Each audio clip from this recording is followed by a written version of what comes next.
morning, everybody. This is OSensei Joe from American Jiu-Jitsu Centers.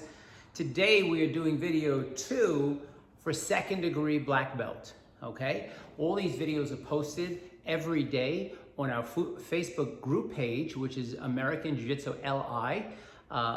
Also, they're posted on our YouTube page, which is also as American Jiu-Jitsu LI. If you go to the YouTube video, you will see an entire library of all the videos, and hopefully when you see, you like and subscribe, because we're looking to build that up. On Instagram, we put a video up, but it's only 1 minute, and that'll reroute you over to the Facebook group page so you can get the entire lesson for the day. Our first video, we did NIDANs, which is a second degree black belt movement, which is a second wrist manipulation movement. We did that from the punches, the high punches, straight punches, low punches, high wedge and low wedge. And today, this video is gonna do the same NIDANs, okay, doing it from self-defense standpoint, okay? So, we're gonna go right into it. I wanna welcome again my faithful senseis, Shihans actually, Shihan, Kathy, and Billy. They've been with me from the duration. Again, we do practice our social distancing. We keep a certain amount of feet away. Sensei Shihan, Kathy, and Billy are a married couple who live together. I'm a single guy who lives by myself, so they're pretty much the only people I see. So I hope you enjoy second degree NIDANs from self-defense, okay? So let's get started. Why we would use a NIDAN versus a kick or a punch is because you want to submit somebody. All right, you know, to punch somebody, we did that a lot in our basic training of jiu-jitsu. I call that jiu-jitsu, and that's kind of like breaking windows when you're not sure. And with any one of these techniques, you could always go to the basic techniques and strike or hit. But this is when you start to feel a little bit in control of the situation, and you feel you can manipulate it by using a joint manipulation. Now, don't get me wrong, a joint manipulation, you're probably gonna break the person's hand on this thing. But you could submit the person without having to go to strike. Not only do the techniques change as we get a private ring, but your mentality changes. If you're not a punching type of person that's just gonna spring off and hit somebody, you might feel uncomfortable with that. Where wrist manipulation, you're giving the person kind of a choice. Hey buddy, I don't want any trouble. Then all of a sudden maybe you see their fist clench or them starting to get a little bit more aggressive, and then we can get aggressive with these wrist manipulations. So I don't want to minimize them. They're very nasty techniques and they hurt. But at the same time, it gives you a lot more control to either submit or subdue the person versus just striking the person. And also from a visibility standpoint, most people are not going to know what it is that you even did. The videotape is only so good. You'll get a chance to see this on video, but experiencing it when the dojo opens up sooner than later, you'll be able to actually feel these techniques, because one thing I always say to my students is feeling it is believing it. Seeing it, you can question it, but once you feel it, you're not going to question it anymore. So first technique is a cross wrist grab manipulation into a NIDAN technique. And again, we go over the top with the elbow, or we're gonna come up through the middle, and basically they are interchangeable. The reason why I would go up through the middle or over the top is depending on the situation around us, whether there's an attacker over there or there's an attacker behind us.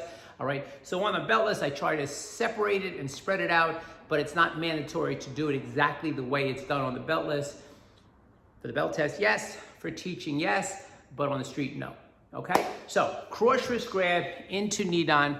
Shihan, Kathy will be grabbing from here. Sensei Billy's gonna come around, bring his thumb to the nose. He's gonna take the elbow, he's gonna bring it over the top and apply the NIDAN right here. Now, you notice her tapping is because it's an intense technique. It feels painful. If he did that same technique, or if I did this technique without anybody, from here and I snap my arm down, I'm gonna snap a person's wrist. Now you might say, well, why would you want to do that? Why would you want to snap a person's wrist in a situation where you're using submission? Well, I don't want to snap anybody's wrist. I don't want to hurt anybody. But all of a sudden, in the midst of me subduing the person, if I felt the attacker was getting overly aggressive, I can go to the extreme. Always remember that when we use submission, it's like having your foot on the gas. We can cruise, or we can go really fast, really quick. Okay? So it's not just a submission technique. It could be more a combative technique if we choose to be, but we show it to you in both ways. All right, now we're gonna take that same technique from a straight wrist grab. Okay, from here, he's gonna go around, again over the top of the elbow, and apply pressure, and boom, right down, okay? Now, we're going to look at the technique of front double arm grab. Now, the front double arm grab is based on the person holding on. So a lot of times when I teach this technique, people say, what if the person lets go? Right? So the person's grabbing with two-hand lapel grabs, kind of telling me that they're gonna push me in that direction. And if he goes with it, notice how he takes a hand and pins her hand to a body and applies that double NIDAN. Now, sometimes people say, well, what if the guy lets go? Well, all of a sudden, if she let go, she had to boom, hit with a palm strike right to the person's face. So I love when people ask me that question, because it's kind of silly, because it's a second-degree black belt technique.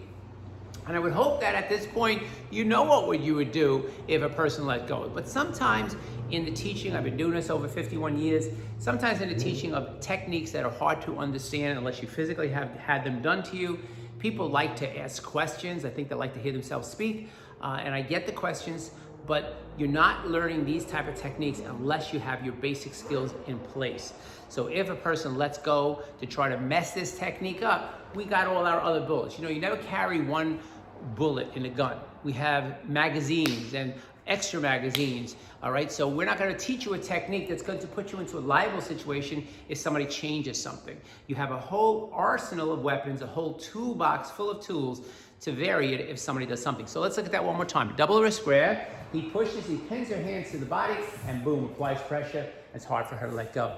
Okay, now, let's look at double lapel grab. Now this one, he's gonna come up through the middle. So he's gonna use these atemis, okay, to create distraction, and he's gonna use the hand. He's still gonna turn that hand into what we call that NIDAN, but he's gonna use some atemis and distractions to kind of confuse the person, because when a person has a double wrist grab on you, or double lapel grab, it's not an easy technique to get out of. It's like holding a suitcase, the handle of a suitcase. It's hard to get people's hands off.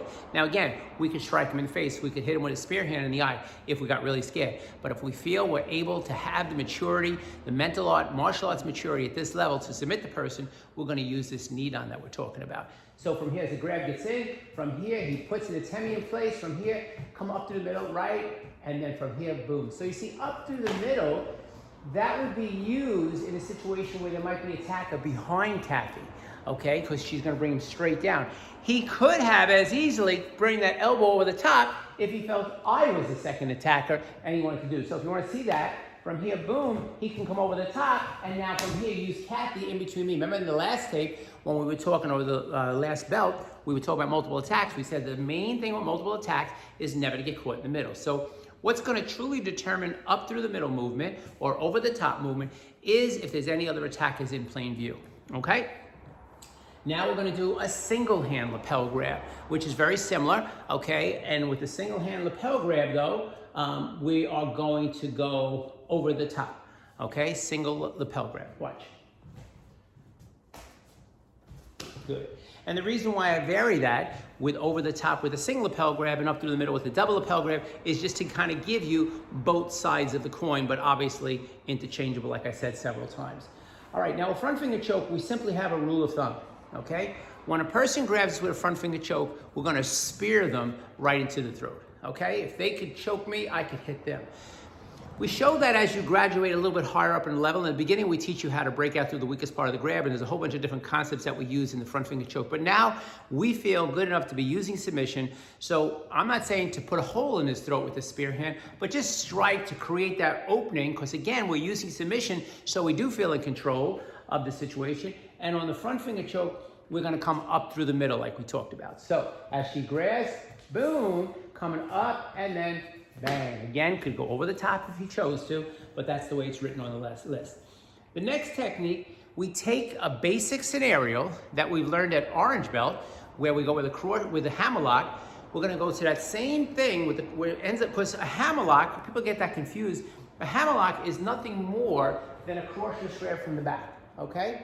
It's just how you move when you move with a hammerlock to get out of it properly. So the first thing we gotta do is secure the hand, our own hand, so the person can't pull that up and retch and break our shoulder. So we turn and we settle on the hand, then we walk out the front door and we put this NIDAN. And on this NIDAN, we're gonna go over the top. So as you see, he settles on it so the person can't pull up on it, walks out, comes over the top with the elbow, and from here applies that NIDAN technique. Can you do that from the other side too, see a little better angle?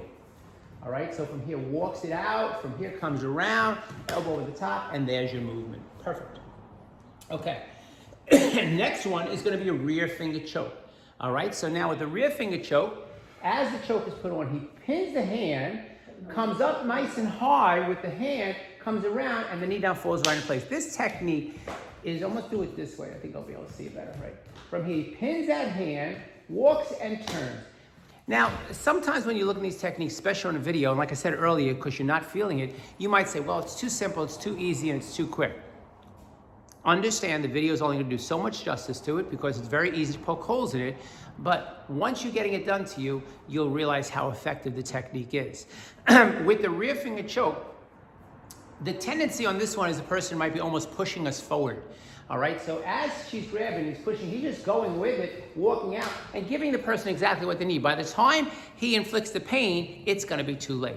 And at any given time, if the person let go, he can go right with an Osotogari takedown or Riminigate takedown, or even a simple Hadaka Jimmy choke. So if he did this technique, and goes to the Hadaka Jimmy, he turns from here, and all of a sudden she stops, comes up, there's a Hadaka Jimmy right there, or a leg sweep, and he can just turn and choke her out. So we're never limited to the one technique we're teaching to you. Like I said, we've shown you a whole arsenal of weapons leading up to this submission technique. All right, next technique is going to be a rear underarm bear hug, okay? Which now we're going to incorporate some of the things that we learned at that basic level. We're going to strike to that nerve center in the back of the hand with that one knuckle strike that we learned all the way down at orange belt level. We're going to walk out of that center thing, and we're going to come over the top with this NIDAN one more time. Bang, strides from here, boom, comes walking over the top, and there's your NIDAN. And the last technique in this category is similar to the hammerlock, okay? He's going to walk out the front door and come around and put that same NIDAN technique over the top on with double hand lapel grab, double hand from the back.